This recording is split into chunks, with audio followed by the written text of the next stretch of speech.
Harvard professor and historian Neil Ferguson apologized Saturday for remarks he made about late economist John Maynard Keynes.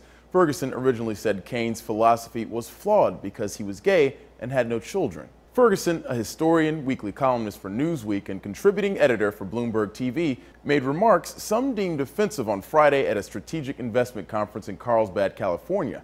A writer for Financial Advisor reported, Ferguson responded to a question about Keynes' famous philosophy of self-interest versus the economic philosophy of Edmund Burke, who believed there was a social contract among the living as well as the dead.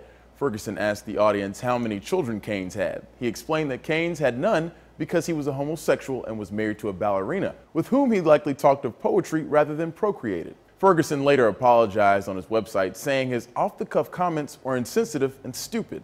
But the criticism came on full bore, with other financial writers saying Keynes' private life had nothing to do with his views on economics. A writer for Business Insider said, saying that Keynes' economic philosophy was based on him being childless would be like saying that Ferguson's own economic philosophy is based on him being rich and famous, and therefore not caring about the plight of poor, unemployed people. Aside from Keynes' sexuality, some believe criticism of his self-interest economic philosophy is unjust. A writer for the Huffington Post suggests that belief derives from a quote in which Keynes said, "In the long run, we're all dead."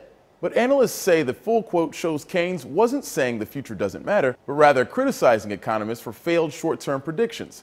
In the long run, we're all dead. Economists set themselves too easy, too useless a task if in tempestuous seasons they can only tell us that when the storm is long past, the ocean is flat again.